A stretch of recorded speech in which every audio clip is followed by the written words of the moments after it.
Saudara, kita nanti akan melihat bagaimana kondisi di gedung parlemen, persiapan bagaimana nanti Presiden Joko Widodo akan menyampaikan asumsi makro, dan kita lihat di situ sudah ada sejumlah menteri yang datang. Ada Menteri Keuangan Sri Mulyani tentu saja yang menjadi tolak ukur dari rancangan APBN 2021, tentunya yang memegang beban sangat besar terhadap anggaran fiskal tentu saja, saudara. Dan tadi sebenarnya juga sudah dilaksanakan sidang MPR RI, dan sekarang nanti giliran Presiden Joko Widodo akan memaparkan bagaimana asumsi makro 2021. Apakah realistis atau terlalu optimis? Yang jelas Presiden Joko Widodo sempat mengatakan bahwa untuk susunan asumsi makro harus tetap optimis tapi realistis. Angkanya seperti apa? Kita tunggu nanti. Yang jelas memang sudah ada rapat yang dilakukan oleh Kementerian Keuangan dan juga DPR RI, saudara, beberapa waktu yang lalu terkait dengan RAPBN 2021. Dan saudara, kita akan langsung pantau bagaimana persiapan di gedung parlemen. Sudah ada jurnalis Kompas TV Zeki Rahmat. Zeki, tahun ini karena pandemi kondisinya sangat berbeda. Siapa saja yang sudah tampak hadir, lalu kemudian bagaimana dengan jumlah undangan serta protokol kesehatan. Sebelum nanti kita akan memasuki asumsi makro 2021.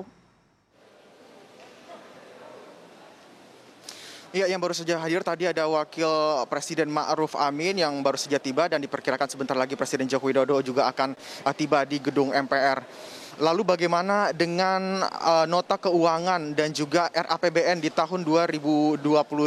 Yang perlu digarisbawahi, Mas Sister, adalah berkali-kali saat rapat menyusun RAPBN bersama Komisi 11 dan juga Badan Anggaran DPR, Menteri Keuangan Sri Mulyani menggarisbawahi RAPBN di tahun 2021 disusun dalam suasana ketidakpastian. Ini kenapa? Karena pemerintah hingga saat ini belum bisa memastikan kapan pandemi COVID-19 ini akan berakhir.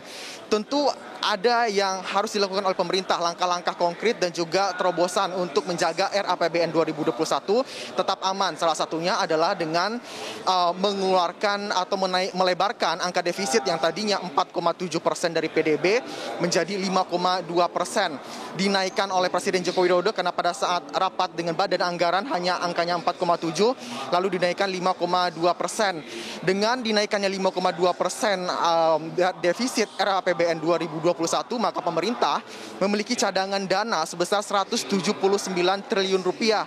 Dana ini nantinya akan dipakai oleh pemerintah bila keadaannya darurat, dan juga ada alokasi khusus untuk sektor-sektor tertentu. Salah satunya adalah di bidang pendidikan. Belajar online yang digelar selama masa pandemi tahun 2020 menuai banyak kritik karena tidak adanya sistem internet ataupun kapasitas yang tidak memadai. Jadi pemerintah akan membangun sistem telekomunikasi dan digitalisasi yang akan lebih baik di tahun depan, dan anggaran itu nantinya akan diambil dari anggaran pendidikan yang diambil khusus dari dana yang defisitnya tadi dinaikkan. Lalu ada lagi untuk di sektor kesehatan, pandeminya belum selesai, jadi harus ada alokasi khusus dana untuk menanggulangi COVID-19, termasuk dana untuk vaksinasi massal di tahun 2021. Pemerintah akan melakukan vaksinasi massal untuk vaksin corona kepada masyarakat. Dana ini pun sudah disiapkan dalam keadaan dana yang diambil dari defisit sebanyak 5,2%. Lalu pertanyaannya seperti apa asumsi makro untuk pertumbuhan ekonomi di tahun 2021? Menteri Keuangan, pemerintah menargetkannya angkanya 4,5% hingga 5,5%. Banyak mendapat kritikan. Hampir semua fraksi di Komisi 11 waktu itu mengkritik angka ini karena dinilai terlalu optimis, angkanya terlalu tinggi. Beberapa fraksi di Komisi 11 bahkan menyebut angka pertumbuhan perekonomian di angka 3% saja itu sudah cukup bagus di tahun 2021 karena melihat dampak dari COVID-19 ini cukup parah. Tetapi Menteri Keuangan Sri Mulyani berusaha meyakinkan DPR RI yang menjelaskan di tahun 2021 di kuartal pertama pemerintah mematok pertumbuhan ekonomi itu berada di angka 4%. Berikut seterusnya akan naik hingga di kuartal keempat di 5,5%. Angka itu persis sama seperti pada saat situasi normal sebelum pandemi COVID-19 masuk ke Indonesia. Tapi lebih lengkapnya nanti kita tunggu bersama-sama pidato nota keuangan dan juga RAPBN 2021 yang akan dibacakan oleh Presiden Joko Widodo kurang dari 30 menit lagi. Mas Sister.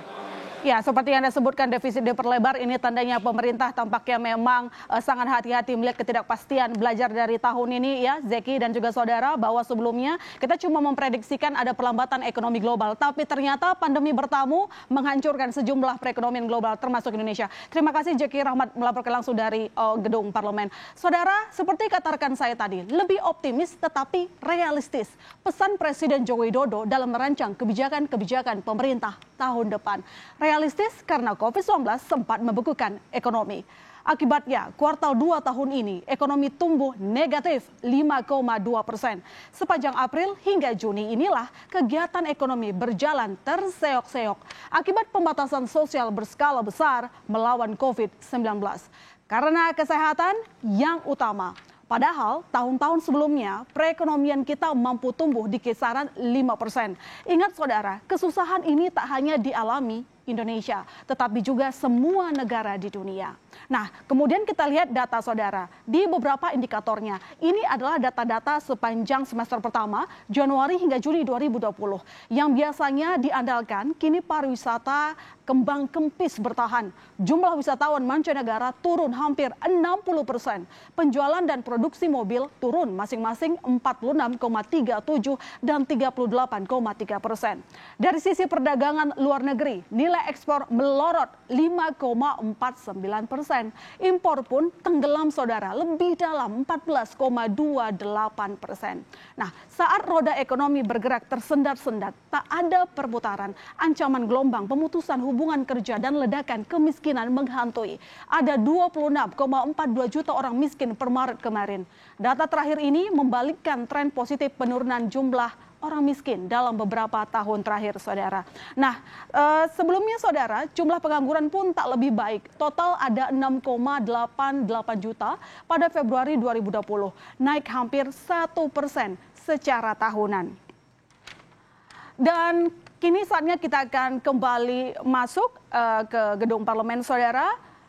Kita lihat di sini tampaknya iring-iringan Presiden Joko Widodo sudah langsung datang ke gedung parlemen untuk segera memulai bagaimana nanti pembacaan asumsi makro ekonomi Indonesia.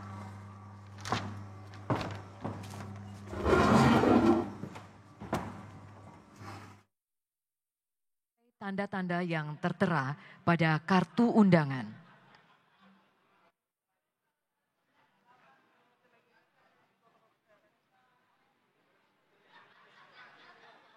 Kami ingatkan sekali lagi kepada Bapak serta Ibu sekalian yang kami hormati, dalam rangka menaati protokol kesehatan COVID-19, dimohon Bapak serta Ibu sekalian untuk tidak bersalaman dan tidak bersuah foto dengan Presiden Republik Indonesia.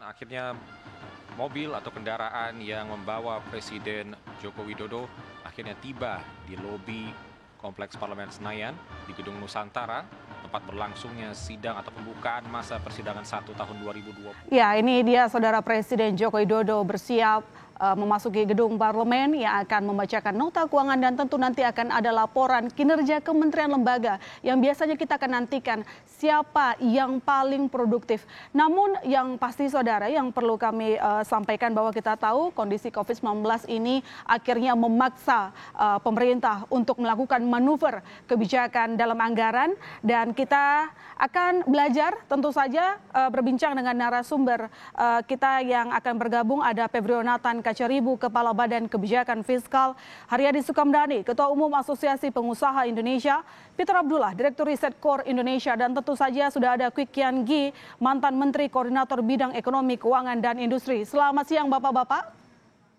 Selamat siang. Selamat siang. Terima kasih telah bergabung di Kompas TV. Pak, Pak Kwik, sebagai senior Pak, kami ingin belajar dan mengetahui sebenarnya kita tahu bahwa kondisi sekarang ini itu berbeda dengan krisis 98 lah kita katakan begitu kan. Namun kemudian apa yang mungkin bisa kita lakukan belajar dari krisis yang pernah kita alami di masa-masa pandemi seperti ini, Pak Kwik? Ya, di dalam ekonomi dan di dalam kehidupan pada umumnya itu tidak ada yang tanpa batas.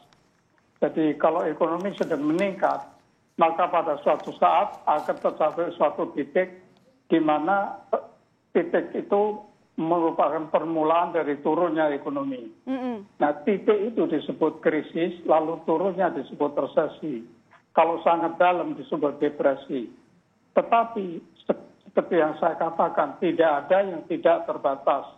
Sehingga penurunan pun ada batasnya, sehingga pada suatu saat akan mencapai titik yang terendah dan dia akan mulai bangkit lagi, recovery yang disertai dengan pertumbuhan atau boom. Ini adalah gejala yang sangat normal, yang pada umumnya yang dahulu-dahulu juga seperti itu walaupun ada ciri-ciri yang khas. Tapi kita bicara mengenai dewasa ini dulu ya. Nah, krisis itu mau tidak mau sebetulnya sudah lama dimulai. Jauh sebelum pandemi ini banyak yang sudah berbicara bahwa ekonomi melambat. Itu sudah mulai tanda-tanda bahwa titik yang tertinggi sudah tercapai dan mulai turun. Tetapi memang diperhebat dengan adanya pandemi corona. Mengapa? Karena pandemi corona memaksa orang tinggal di rumah.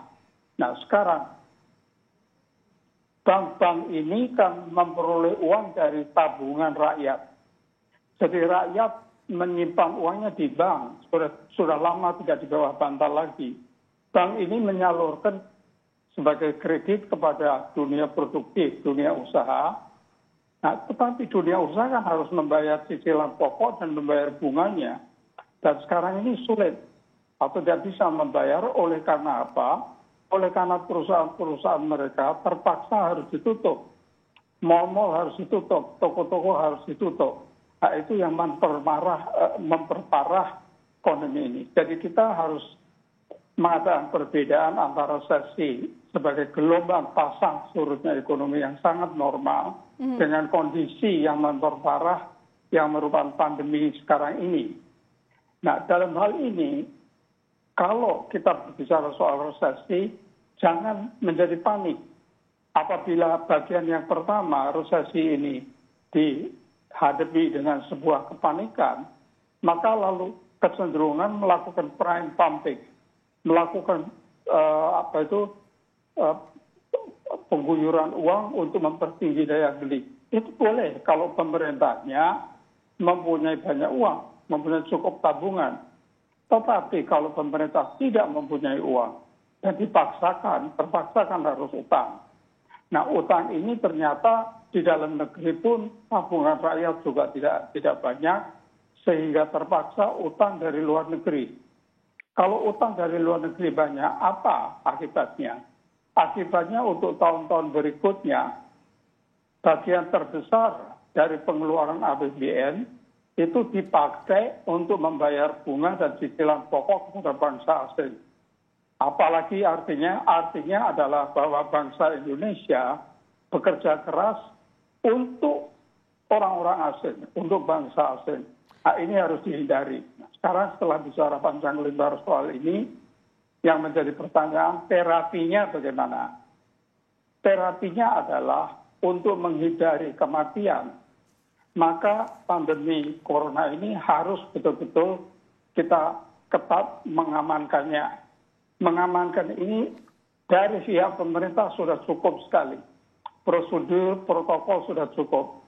Tetapi celakanya di Indonesia ini rakyatnya sama sekali tidak mempunyai rasa disiplin. Tidak mempunyai rasa tanggung jawab. Sehingga mereka tetap bergumul, berjubel sehingga kasus-kasus baru COVID ini melonjak terus. Nah, itulah maka saya senang ketika mendengar bahwa tentara dilibatkan di dalam penanganan ini, yaitu Jenderal Andika, sehingga dengan demikian semoga beliau akan melakukan kebijakan tindakan tangan besi Jadi harus betul-betul dijaga, tetap diturunkan supaya mereka tetap boleh keluar, akan tetapi menjaga protokol, jaga jarak, pakai masker, selalu cuci tangan dan sebagainya. Oke, Pak Kwik, ini tadi Pak Kwik kan mengatakan bahwa sebenarnya sudah ada tanda-tanda menuju pelesuan ekonomi dan sekarang pandemi menjadi salah satu kontribusi terbesar melambatkan laju perekonomian. Lantas, apa kira-kira yang bisa kita lakukan untuk menyelamatkan ekonomi selain menunggu bahwa pandemi ini musnah? Jangan dijawab dulu Pak Kwik, kita masih akan segera kembali. Saudara tetap di laporan khusus Nota Keuangan dan RAPBN 2021.